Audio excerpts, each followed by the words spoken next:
수천 년을 헤아리는 인류 역사에 새로운 세계대전을 막아낸 기적의 날, 조선인민의 위대한 승리의 날로 빛나는 7.27.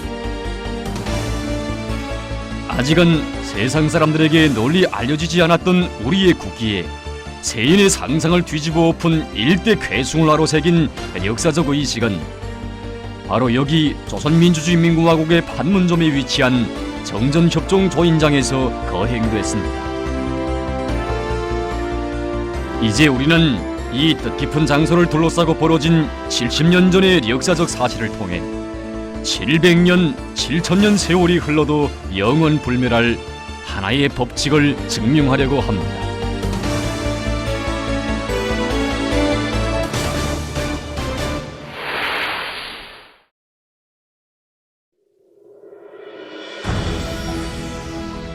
조선 기록과학 영화 촬영소에는 준엄한 조국해방전쟁 시기 창작된 25편의 기록 영화들이 전부 보관돼 있습니다. 싸우는 조선의 영웅적 기상을 온 세계에 보여준 영화들 중에는 1951년에 창작된 기록 영화 정전단판도 있습니다. 이 영화는 1951년 7월 개성의 내봉장에서 열린 정전단판을 수록한 것입니다. 이 영화는 류만춘 동지를 비롯한 여러 정군 촬영가들이 찍었습니다. 교전 쌍방 가운데서 정전단판을 먼저 제안한 것이 미국이었습니다. 저들이 도발한 조선전쟁에서 미국은 1년간 너무도 참혹한 패배를 당했습니다. 전쟁 개시 72시간 만에 조선을 정복하고 중국을 침공하겠다고 흰소리를 치더니 72시간이 100번도 더 지나간 1년이 되도록 치욕스러운 패전만 기록했습니다. 세계 전쟁사에 혁혁한 군공을 자랑하던 명성 높은 정예 부대들은 괴멸됐고 미 8군 사령관 워커도 황천객이 됐습니다. 운수가 좋아 살아남은 81kg의 사단장 띠는 한 달 남아 집 잃은 들개처럼 산판을 헤매며 날 것만 주워 먹다가 58kg의 초취한 몰골로 인민군 병사에게 포로됐으며 동방의 나폴레옹이라고 자처하던 메가더는 철직되어 태평양 건너로 쫓겨가는 신세가 됐습니다. 당시 미국 대통령이었던 트루맨은 이 심대한 정치 군사적 패배를 만회하기 위한 출로를 정전단판에서 찾으려고 미 극동군 사령관 겸 유엔군 사령관 리찌웨이를 시켜 정식으로 정전단판을 구걸해 왔습니다. 그때 이제는 정전단판을 구걸하는 그 시각까지도 저들의 궁상스러운 몰골을 가려보려고 단판 장소를 여기 원산 앞바다에 정박하고 있던 단마르크 병원선 주트랜디아로 하자고 제기하였습니다. 우리 측은 이 제안을 단호히 일축해버리고 단판 장소를 우리 군사통제지역인 개성직으로 하자고 강력히 요구했습니다. 결국 미제는 우리가 요구한 장소, 전선으로부터 20km 떨어진 여기 개성에 들어와서 단판을 진행하게 되었습니다. 말 그대로 콧개인 성화지의 처지였습니다. 단판 전야에 벌써 영예로운 정전을 꿈꾸는 미제의 우명한 기도를 꿰뚫어 보신 위대한 수령님께서는 우리 측 대표들에게 정전도 좋고 장기전도 좋다, 이것이 우리의 입장이라고 적들과의 단판에서 언제나 주도권을 들어쥐고 배심 있게 나가라고 1100배의 힘을 안겨주시었습니다. 세계의 이목이 조선으로 개성의 내봉장으로 쏠리고 있던 1951년 7월 10일 유엔군의 모자를 쓴 미국 측 대표들이 흰기를 날리며 단판장에 들어섰습니다. 이것은 우리 조국이 건국 이래 처음으로 진행한 첫 군사 외교전이었습니다. 독립선포 후부터 1951년까지 175년의 침략전쟁을 감행하면서도 단 한 번도 정전단판이라는 말을 입에 올려본 적조차 없는 미국에 있어서는 사상 최초의 부골단판이었습니다. 하야흐로 미국이 조선인민 앞에서 온 세계 앞에서 연주하게 될 항복효양악의 제1악장이었습니다. 위대한 수령님께서는 우리 측 대표단이 소속 대표로서 애국심이 높으며 정의감과 의지가 강하고 머리가 명석한 수학자 출신의 총참모장 남일동지를 내세우셨습니다. 뿐 아니라 수령님께서는 우리 측 대표라는 성원들이 적들과 이런 싸움에서 위풍당당하게 도덕하게 행동할 수 있도록 배짱과 담력을 안겨주시고 크나큰 사랑을 안겨주셨습니다. 1951년 9월 17일 위대한 김일성 장군님께서는 나를 부르시어 갖은 오구랑수로 단판을 질질 끄는 적들의 책동을 단호히 찌부셔버릴 귀중한 가르치심을 주시었다. 그러시고는 한 대의 승용차를 보여주시며 오늘부터 정전 단판장에 구라이드라 승용차를 타고 다녀야 하겠다고 교시하시었다. 그 차는 남조선 주재의 미국 대사였던 무치오가 타던 고급 승용차였는데 서울 해방 당시 유경수 동지가 지휘하는 땅구 부대가 로획한 전리품이었다. 최고사령관 동지께서는 동무가 이 차를 타고 정전 단판장에 나타나면 흰기를 들고 나온 적측은 패배자로서의 수치감으로 기가 꺾일 것이며 우리는 세계 최강을 자랑하는 미제의 무력 신범자들의 거만한 콧대를 꺾어버린 승리자라는 자부심을 안고 적들 앞에 떳떳이 나설 수 있을 것이라고 교시하셨다. 그때부터 이 전리품 차가 나의 전용차로 되었다. 내가 그 차를 타고 단판장에 나오자 적들은 기가 질려 한숨을 쉬며 죽는 소리를 죄쳤다. 때로는 포연 속을 뚫고 하룻밤에 500리를 달려오시어 날이 밝도록 단판 전술을 토의해 주시고 때로는 별도로 제작한 새 장화와 상하 물줄기까지 안겨주시며 세심히 보살펴 주신 위대한 김일성 주석. 그 사랑을 무족의 보검으로 틀어지고 30대의 우리 측 수석 대표는 60대의 주글주글한 적측 수석 대표를 단판 시작부터 무자비하게 답색했습니다.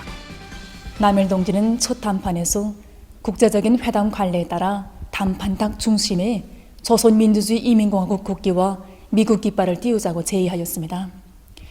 그렇게 되면 미국이 우리 국가의 합법적 지위를 인정한다는 것을 내배에 공포하는 것이나 같았습니다.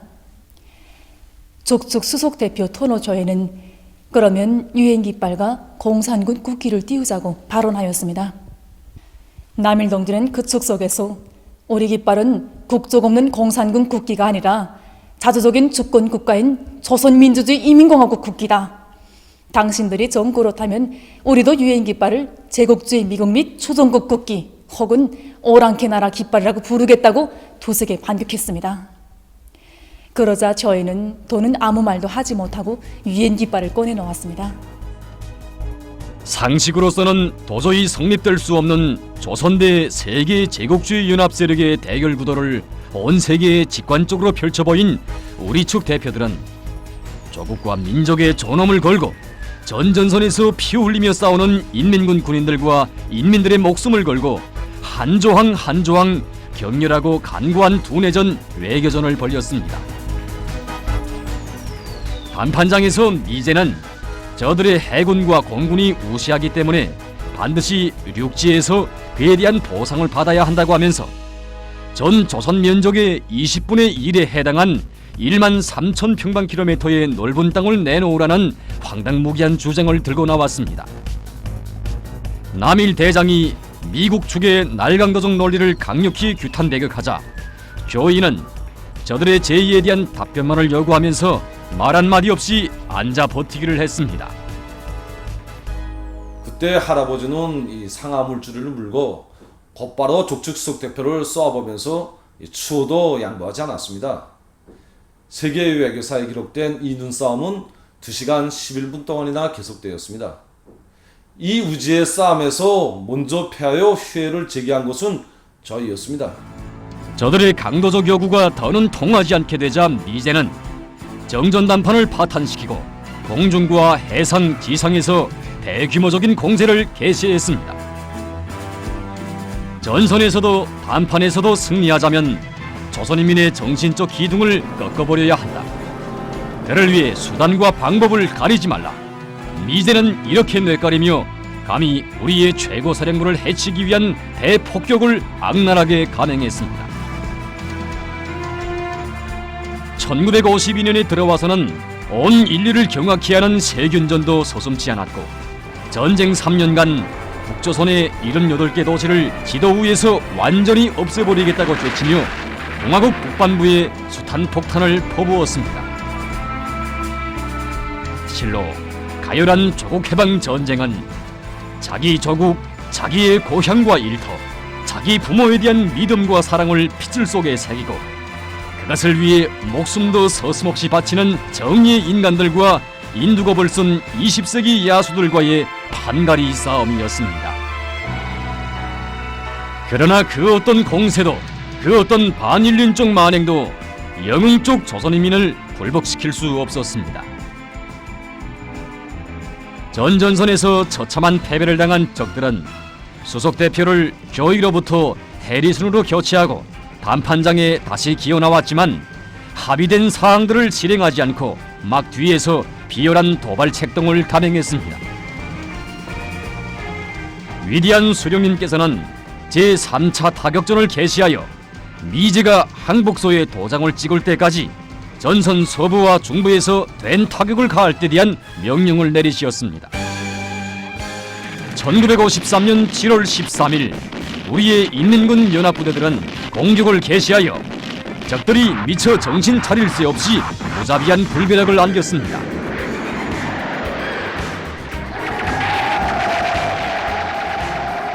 바빠맞은 신임 대통령 아이젠하워는 황급히 정전에 동의한다는 성명을 발표했습니다. 1953년 7월 19일 연속적인 강타로 적들을 수세에 몰아넣어 적들에게서 정전협정 실세를 보장하겠다는 담보를 받아낸 우리는 오늘 정전담판 제158차 본회의에서 정전협정 준수를 보장하는 문제에 관한 10가지 조항으로 된 성명을 발표하였다. 내가 발표를 마치자 해리스는 엉거주춤 일어나 절망에 차서 대답하였다. 우리는 당신 측 첫째 요구에 대하여 예수라고 대답합니다. 둘째 요구에 대해서도 예수라고 대답합니다. 그리고 그 밖의 모든 요구에 대해서도 다 예스라고 대답합니다.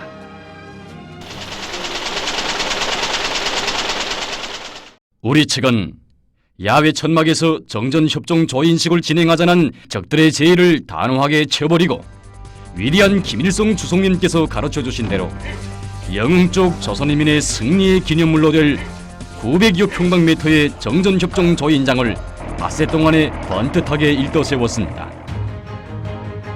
1953년 7월 27일 10시 판문점에서 침략자 미제가 조선인민 앞에 무릎을 꿇고 항복소에 도장을 찍는 통쾌한 정전협정 조인식이 진행됐습니다. 정전협정과臨時보충협정 36부에 대한 서명을 끝내는 데는 불과 13분. 이 짧은 순간을 위하여 2년 17일간 158차에 걸쳐 사상과 의지의 치열한 단판전쟁이 벌어졌습니다.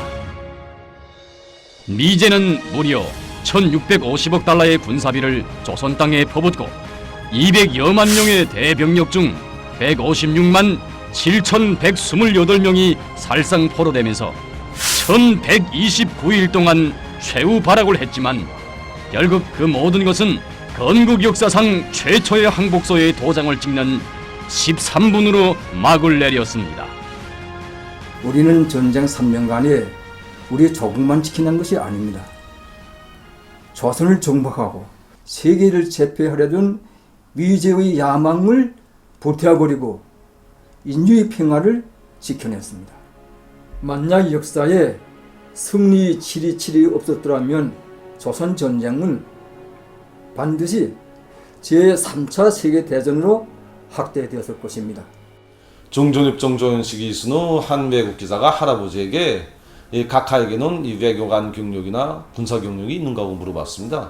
할아버지가 없다고 대답하자 그 외국 기자는 그렇다면은 이 외교관 경력도 이 군사 경력도 없는데 어떻게 조선인민군 총참모장의 직책과 이 쑥대표의 사업도 할 수 있는가 고 물어봤습니다.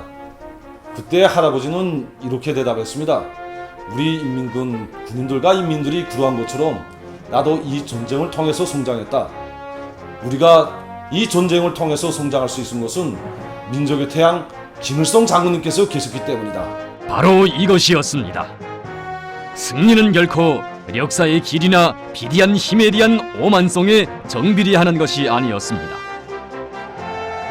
수령의 담력과 배짱, 수령의 지략과 예지, 수령의 사랑과 믿음, 세계 유일무이한 이 힘이 있는 한 조선은 그 어떤 대적과 맞서도 반드시 승리한다. 김일성 장군님께서 계시는 한 절대로 조선을 정복할 수 없다. 이것이 우리 전승 세대가 세계 앞에 증명한 백전백승의 법칙입니다. 하다면 조상들이 물려준 수치스러운 전통오리여 지난 70년간 우리 공화국의 줄레줄레 항복서만 바치온 미국에 묻건대 과연 당신네 나라에 이런 힘이 있는가? 온 세계가 공인할 만한 영도력, 그런 담력과 배짱을 가진 인물이 미국에 있는가? 사상도 영도도 풍모도 위대한 김일성 주석님과 위대한 김정일 장군님 그대로이신 백전백승의 강철의 명장 경애하는 김정은 원수님께서는 미제와 사상으로서 무장으로서 끝까지 맞설 철의 의지를 단호히 천명하시었습니다. 미국이 세기를 두고 내려오는 역사의 법칙을 망각하고 자기 힘에 대한 과대망상에 빠져 감히 우리 공화국과의 군사적 대결을 기도한다면 우리 조국은 70년간 만장약해온 절대적 힘을 총폭발시켜 미제의 전국적 멸망의 마지막 페이지를 가슴 후련하게 써줄 것입니다. 어제도 오늘도 내일도 승리는 영원히 조선의 것, 김정은 강국의 것입니다.